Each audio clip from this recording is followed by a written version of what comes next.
Hola profesor, hola a todos. A continuación les voy a presentar el desarrollo del laboratorio 4 del laboratorio de circuitos de RF. En este caso tenemos redes de adaptación de impedancias. Mi grupo está conformado por Andrés Felipe Basaponte, Cristian Chayán Gómez Ortega y quien les habla, Oscar Eduardo Porras Junco. Bueno, la propuesta de diseño para esta práctica es realizar dos redes de acople. La primera consiste en adaptar una fuente de 50 ohmios con una carga RC en paralelo que la carga RC está compuesta por una resistencia de 270 ohmios y una capacitancia de 4.7 picofarads. El segundo diseño se propone realizar el diseño de una antena de espiras eléctricamente pequeña para la banda HF y a su vez una red de acople para esta con una fuente de 50 ohmios.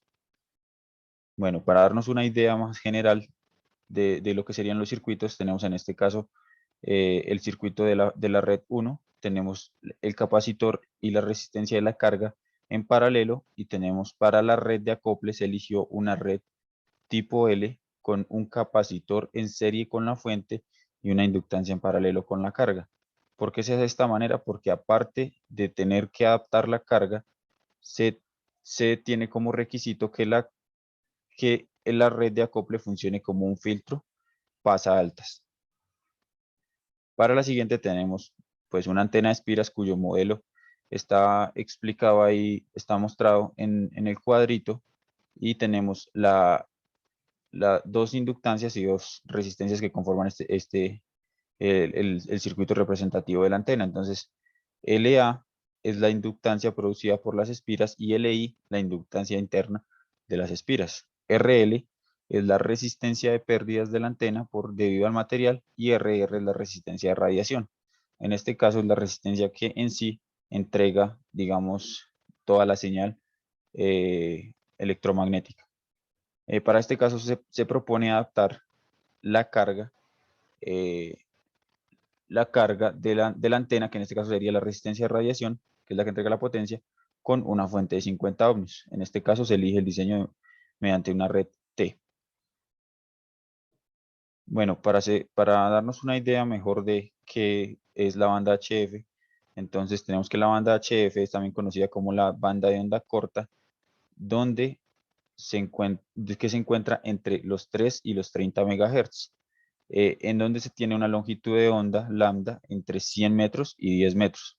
Esta es una banda muy utilizada por los radioaficionados y por algunas emisoras de transmisión de larga transmisión de mucho alcance.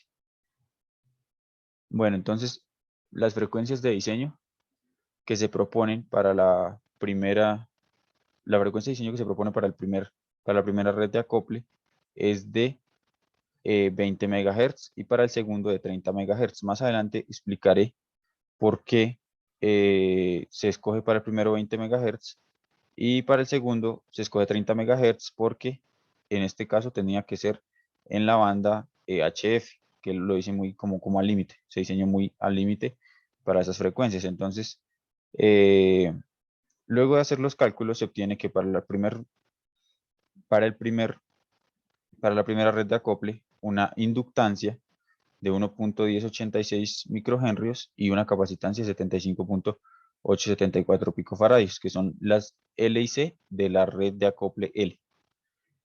Para el segundo caso, se calcula primero los parámetros de la antena, se obtiene que la inductancia producida por las espiras es de 701.96 nanohenrios, la inductancia interna es de 30.363 femtohenrios y la resistencia de pérdidas muy pequeña, 0.3472 ohmios, y la resistencia de radiación de 30.76 con 45, que adaptando con la, con la, con la fuente 50 ohmios se obtiene una red T con un valor de una inductancia en serie con la fuente de 7.95 microhenrios, una inductancia en serie con la antena de 3.1374 microhenrios y el capacitor digamos en paralelo de 10.244 picofarads. En este caso es importante tomar en cuenta que para el primer caso el capacitor de la carga se introduce, digamos, a la red de acople, o sea, el capacitor también está siendo parte de la red de acople. De la misma forma que en la antena las dos inductancias también están haciendo parte de la red de acople. O sea, sus valores se tomaron para ser parte de la red de acople. Listo, a continuación voy a mostrar las simulaciones.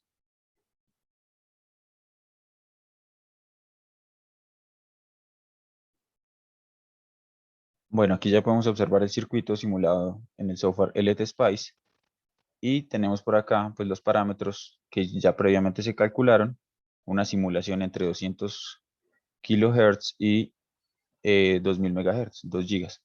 Entonces, observando por acá, ¿qué podemos aquí observar? Entonces, en este caso, se está observando la potencia, porque la idea de la práctica es observar, es comprobar que las redes de acople funcionan y que se entrega la potencia máxima. La potencia que entrega la fuente a dicha frecuencia, a la frecuencia deseada, a la frecuencia de diseño, es máxima en la carga, o sea, es la misma de la fuente. Entonces, en este caso, por acá, en la línea verde tenemos la potencia entregada por la fuente y en la línea azul tenemos la potencia recibida por la carga. En este caso, esto contra la frecuencia. Entonces, por acá podemos observar que para los 20 MHz tenemos una potencia de 4.8 milivatios, pero que en realidad no se está entregando perfectamente en 20 MHz. Esto se da por, digamos, los errores numéricos que presenta el software. La frecuencia se desplaza un poco porque no tenemos todos los decimales que se calcularon, y entonces por acá se puede observar que la carga está perfectamente acoplada en 18.9 MHz, donde se entrega aproximadamente 5 milivatios. Listo, vamos a ver la antena. En este caso, los parámetros de la antena, el diseño de la antena, y en la simulación que podemos observar. En este caso, se toman tres curvas de potencia contra frecuencia que se consideran importantes, que ya vamos a explicar por qué. En este caso tenemos que en la línea verde, que está muy pegada a la línea roja, tenemos la potencia entregada a la resistencia de radiación. En la curva roja tenemos la potencia entregada a la resistencia de radiación más la resistencia de pérdidas de la antena. Y en la curva azul tenemos la potencia entregada por la fuente. Por acá si la colocamos en 30 MHz, que es la frecuencia de diseño, se puede observar que no está adaptada perfectamente la carga, lo que significa que la frecuencia de acople se desplaza por lo mismo, por la misma cuestión que se explicó anteriormente, las frecuencias de diseño se corren. Entonces, si observamos por acá, tenemos que acá hay un acople más o menos a los 30.8 MHz, exactamente a los 30.83 MHz. Bueno, acá se puede observar que la potencia entregada por la fuente se acopla perfectamente con toda la resistencia de la antena, ¿sí? Porque la potencia en rojo, la potencia de la curva roja, es la que se entrega a toda la resistencia de la antena, mientras que la potencia de la gráfica verde es la que se entrega únicamente a la resistencia de radiación. ¿Esto por qué se da? Porque evidentemente una resistencia siempre va a consumir, sin importar la frecuencia, es un elemento completamente resistivo, siempre van a haber pérdidas. Por eso esta resistencia se llama RL, la resistencia de pérdidas. ¿Qué se puede observar acá también? Que para este caso tenemos una potencia entregada de 3.94 milivatios. Algo de lo que se solicitaba en la práctica era determinar para qué frecuencias se entrega el 90% de la potencia de la fuente. Entonces, para 30.8 MHz se tiene una potencia de 3.94 milivatios. Si lo multiplicamos por el 90%, tenemos una potencia de 3.55 milivatios, que esto, si lo miramos en la resistencia de radiación, sería alrededor de, se entrega el 90% de la potencia de la fuente entre las frecuencias de 30.68 MHz y 31.06 MHz.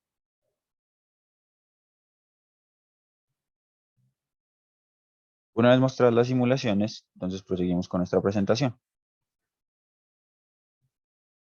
Los resultados.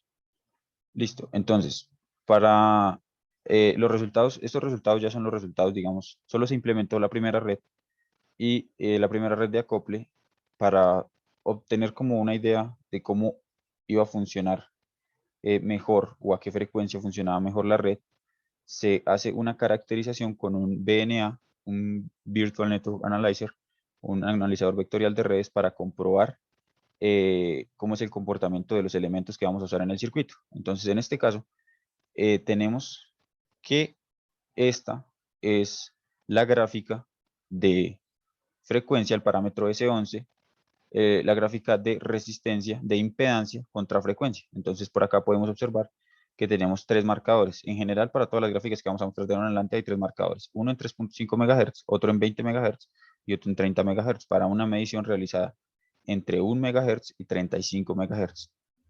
Listo, entonces el primero está en 3.45 MHz. Se observa que la capacitancia que nos da, esta es la gráfica para el capacitor de la carga, para 4.7 picofarads. Como se puede observar acá en las en series C, se puede ver que, que hay 44.7 picofarads, lo que implica un valor 10 veces más, lo que no nos serviría para diseñar porque el capacitor no está trabajando bien a esta frecuencia. Mientras que cuando llegamos a 20 MHz, ya se puede observar que el capacitor está muy cerca de su valor nominal, que son de 4.7 picofarads, estando en 4.36 picofarads. Entonces, por eso, esta fue una de las razones por las que se diseña la primera red a 20 MHz, porque aparte de que también funciona, de que el comportamiento de frecuencia del capacitor de la carga es adecuado en 20 MHz, nuestro núcleo con el que se hace la inductancia trabaja entre 3 y 30 MHz, entonces es una frecuencia intermedia, lo que significa que el núcleo ahí va a trabajar muy bien. Entonces se puede observar acá que para 20 MHz es donde el capacitor funciona de manera adecuada, es decir, su valor se aproxima a su valor nominal. Esta es la gráfica para la inductancia, de la red de acople.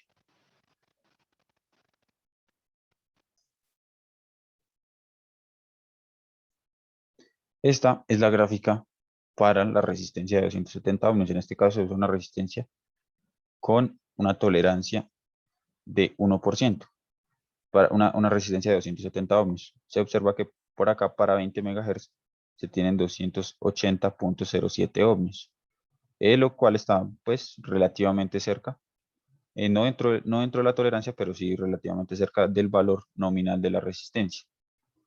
Por acá tenemos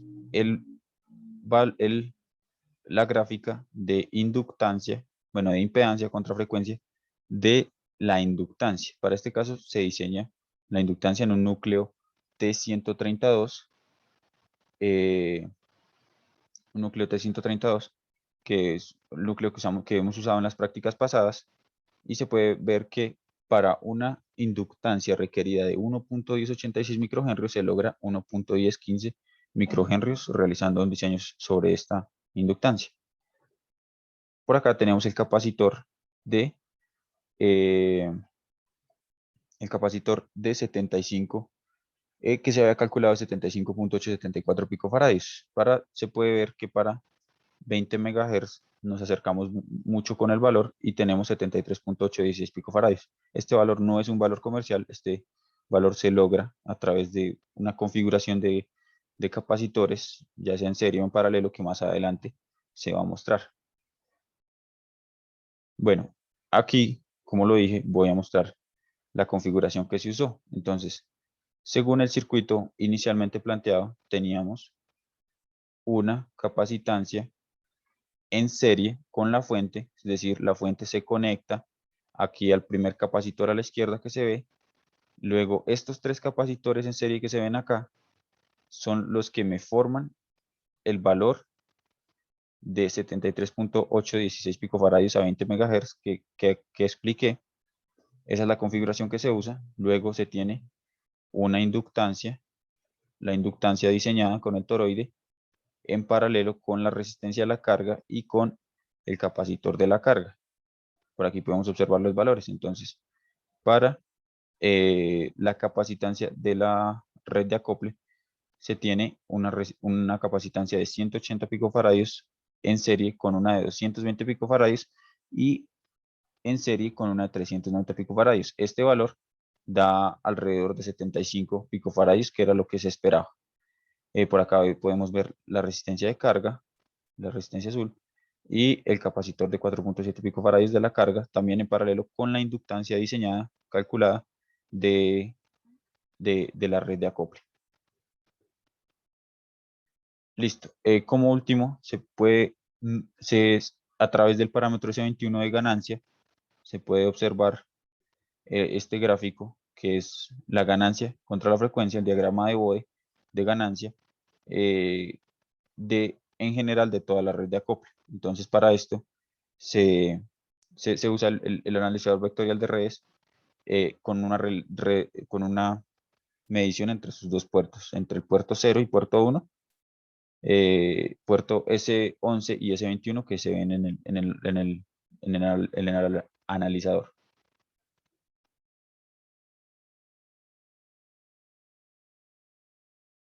Ok, entonces por acá podemos observar que para este caso, digamos que diseñar una red de acople, aparte teniendo capacitores como los que vimos ahí, que son capacitores cerámicos, presentan un poco de error, lo que desplaza la frecuencia de acople. En este caso, se puede observar que esto efectivamente es un filtro pasaltas, pero que se adapta por acá en el marcador 1 en 40.7937 MHz.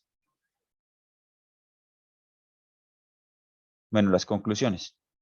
El diseño de redes de acople requiere de mucha precisión en la implementación de los dispositivos reales.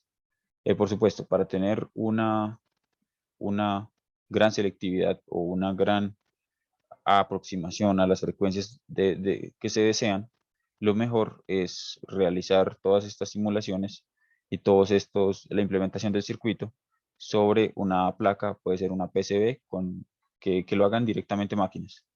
Sí, porque realizar como las bobinas a mano, colocar los capacitores que no son tan de buena precisión, pues introduce muchos errores en el diseño.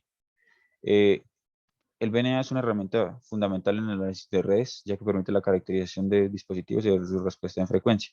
Bueno, pues como evidentemente se observó en todo lo mostrado en los resultados, el VNA es una herramienta muy poderosa en todo lo que concierne a circuitos de radiofrecuencia, porque permite caracterizar, ver cómo el comportamiento de los dispositivos, saber cómo diseñar, saber exactamente en una frecuencia deseada cómo va a funcionar nuestros capacitores, nuestras inductancias, nuestras resistencias, y así realizar un diseño más aproximado. Estas son las referencias, la imagen la pueden encontrar en esa página, y el libro usado, el libro de donde se sacaron las fórmulas para realizar la antena de espiras eléctricamente pequeña y todas sus fórmulas, es este libro de Balanis, Antenna Theory, Analysis and Design. Listo, muchas gracias a todos, espero que esta presentación haya sido de su agrado, que hubieran podido entender lo máximo. Muchas gracias.